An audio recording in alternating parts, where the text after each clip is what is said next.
New तहरीर के देखने वाले मुअज़्ज़ज़ नाज़रीन को मोहब्बतों भरा सलाम अर्ज़ करता हूँ। दोस्तों, अगर आपने हमारे चैनल को सब्सक्राइब नहीं किया तो जल्दी से सब्सक्राइब कर दें।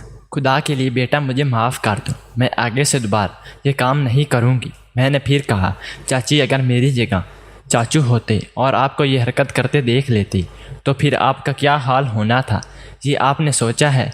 चाची ने फिर घुटने पकड़ ली और कहा, काशी अब तक इनको नहीं पता और ना उन्होंने देखा है, और खुदा के लिए तुम भी ना बताओ। मैं वादा करती हूँ मैं तुम्हारी बातें राज में रखूँगी और तुम मेरी रखो। मैंने हिम्मत की और चाची के मुंह पर हाथ रखा और आहिस्ता आहिस्ता हाथ फेरने लगा और कहा कि चाची, मैंने कौन सा गलत काम किया है जो आप मेरी बातें राज में रखोगी? चाची ने मेरा हाथ झटक दिया और बोली, मुझे चुपके से देखते हो, यह गलत बात नहीं है तो और क्या है?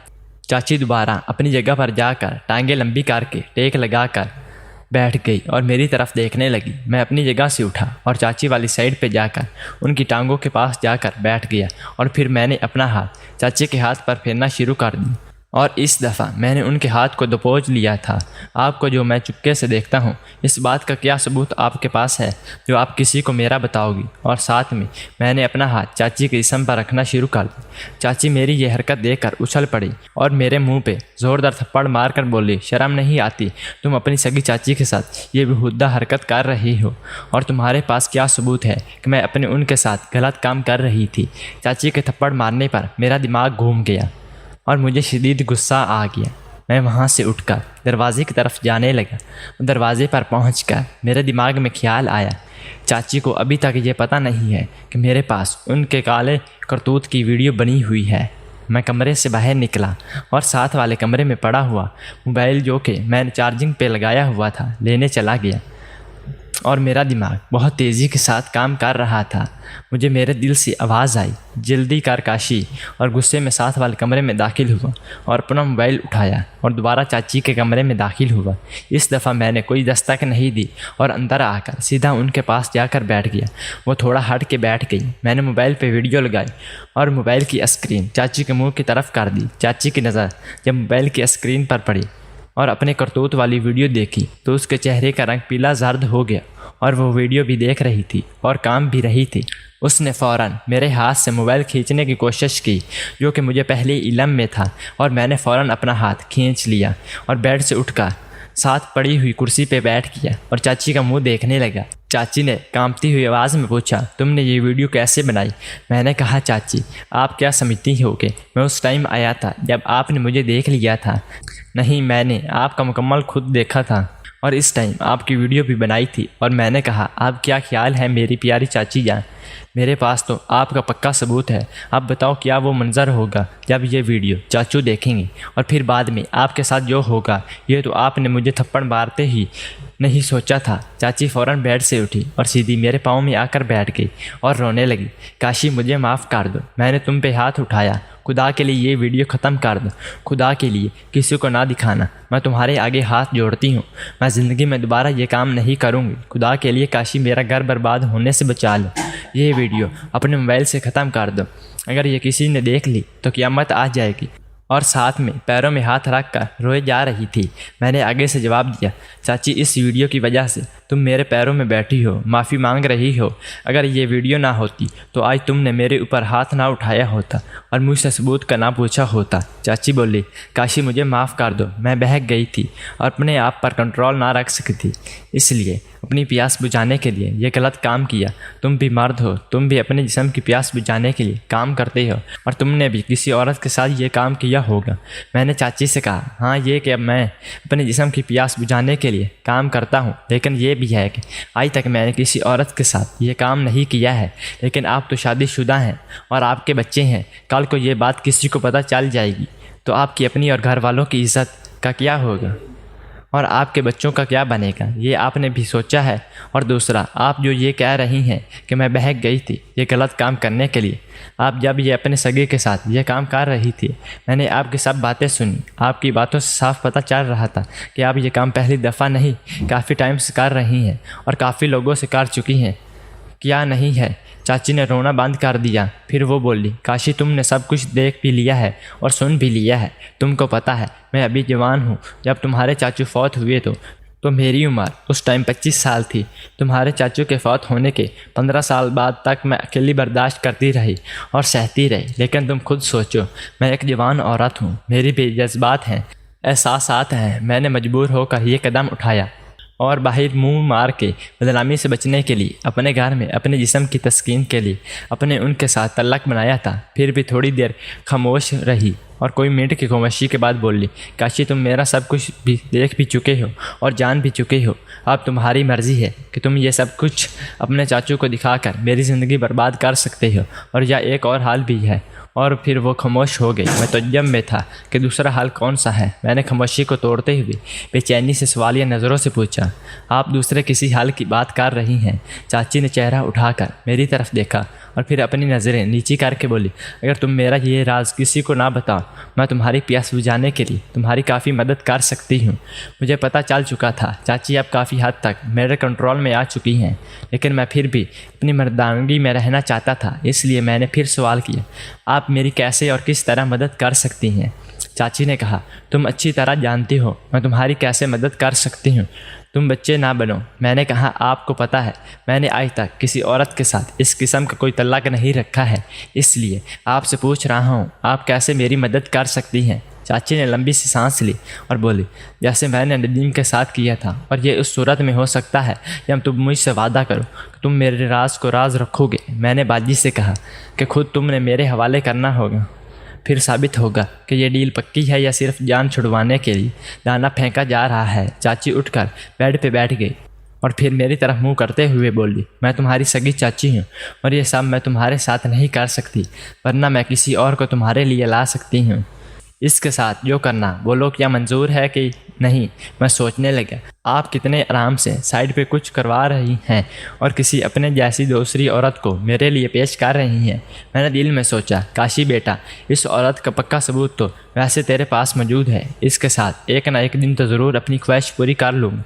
फ़िलहाल इसकी बात मान ली जाए और इसके ज़रिए दूसरी औरतों के साथ तल्लक बनाया जाए, फिर उसका तो अकाउंट बाद में भी खोला जा सकता है। एकदम चाची की आवाज़ मेरे कानों में पड़ी। वो पूछ रही थी, फिर क्या सोचा है, मंजूर है या नहीं? मैं कुर्सी से उठकर उनके पास जाकर बैठ गया और दोबारा उनका हाथ पकड़कर अपने हाथ पर रखा और उनके कान में कहा, मुझे मंजूर है।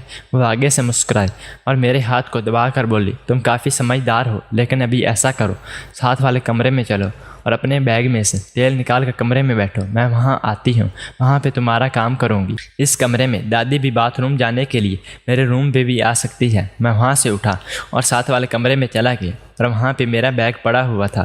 मैंने बैग से तेल निकाला और चारपाई के पास रख दिया और दरवाज़ा बंद करके चारपाई के ऊपर चढ़कर बैठ गया और चाची का इंतज़ार करने लगा। कोई 5 मिनट के बाद दरवाज़ा खुला और चाची अंदर दाखिल हुई। उन्होंने अपने कपड़े बदल लिए थे। काटन की शलवार कमीज़ पहनी हुई थी जो कि काफ़ी हद तक ट्रांसपेरेंट थी। चाची अंदर दाखिल हुई और मेरे पे नज़र पड़ी तो मुझे देख के जा रही थी। दरवाज़ा अंदर से बंद करके वो मेरी चारपाई पे आकर बैठ गई। तो मैंने पूछा, क्या हुआ चाची जान, इतना गौर से क्यों देख रही हैं? मैंने कहा, चलो चाची जान, आपकी मान लेता। फिर चाची की आवाज़ कानों में गूंजी, क्या तुमने आज तक किसी औरत के साथ गलत काम किया है या मुझसे झूठ बोल रहे हो? इस्लामाबाद में इतनी ज़्यादा मॉडर्न और फैशन वाली लड़कियां हैं। मैंने आगे से कहा, आपकी बात ठीक है, लेकिन इस्लामाबाद में फ़ैशन और मॉडर्न लड़कियों की रेल पहल है, लेकिन वहाँ भी इतनी जल्दी हाथ में नहीं आती है और वहाँ पर अब्बू का डर भी हर वक्त साथ रहता है। किसको मेरे लिए लाई हो? तो वो बोली, जब आएगी तो खुद पता चल जाएगा, इतनी फिक्र में क्यों हो? मैंने फिर कहा, फिर भी चाची जान बताओ ना वो औरत कौन है? चाची ने कहा, पड़ोस में मेरी एक दोस्त है, उसकी एक बेटी है, 27 साल उसकी उम्र है। उसकी शादी आज से 5 साल पहले गुजरात में हुई थी, लेकिन बदकिस्मती से शादी के 2 साल बाद उसके मियाँ का एक्सीडेंट हो गया और वो इसमें फौत हो गया था। इसके बाद वो बेचारी 2 साल से अपनी माँ के पास रह रही है और कभी हमारे घर में काम ज़्यादा हो तो वो आती है रहती है और सिलाई का काम भी मुझसे सीखती ही रहती है। मेरी बहुत अच्छी सहेली भी है और अपने सारे दुख सुख भी मुझसे बांटती है। इस बेचारी ने भी अपनी मियाँ के फौत होने की बात से लेकर अब तक बहुत सब्र किया हुआ है, लेकिन वो तो मुझसे भी ज़्यादा जवान है।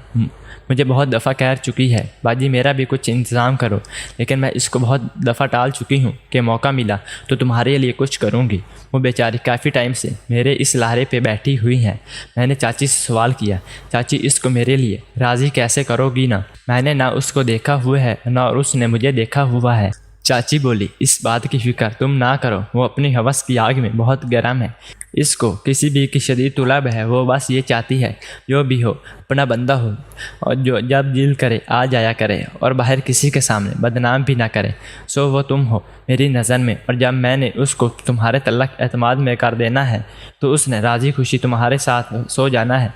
चाची की बातें सुनकर मेरे अंदर लड्डू फूट रहे थे। चाची ने अपनी कमीज़ ठीक की और चारपाई से उठकर बाहर जाने लगी। जब दरवाजे तक पहुंची तो मैंने पीछे से पूछा, चाची अपनी सहेली को किस दिन बुलाओगी? वो पीछे मुड़ी और ज़रा सा मुस्कुराई और बोली, सब्र करो, सब्र का फल मीठा होता है। मैंने कहा, चाची आपने अब प्यास और बढ़ा दी है, अब सब्र कहाँ से करो? वो खिलखिला के हंसी और बोली कि बच्चों को स्कूल से आने दो, जब वो दोपहर को सो जाएंगे तो मैं उनके घर जाऊंगी और कल का प्रोग्राम पक्का करवा दूंगी। अब तुम भी उठो और जाकर नहा लो। और मैं नहाने के लिए जा रही हूँ। चाची के कमरे से बाहर जाने के बाद मैं चारपाई से उतरा और अपने कपड़े पहने और कमरे से बाहर देखा। चाची अपने कमरे में चली गई थी और बाथरूम में पानी गिरने की आवाज़ आ रही थी। मैं भी सहन में बने बाथरूम में घुस गया और नहाने लगा। और कोई आधे घंटे बाद नहाकर बाहर निकला तो देखा चाची किचन में खाना पका रही थी। मैं इस कमरे में चला गया जहां मेरा बैग रखा हुआ था। बैग में से कपड़े निकालकर इस्त्री किए और पहनकर बाहर आया तो चाची किचन में थी। मैं सीधा टीवी वाले कमरे में आकर टीवी लगाकर टीवी पर इंडियन मूवी देखने लगा। काफ़ी टाइम गुजर गया और बाहर दरवाजे पे घंटी बजी और मैंने खिड़की से देखा चाची दरवाज़ा खोल रही थी और उनके बच्चे स्कूल से आ गए थे। बच्चे अंदर दाखिल हुए तो चाची ने उनसे कहा, चलो बच्चों जल्दी से कपड़े बदल लो, मुंह हाथ धो लो, खाना तैयार है।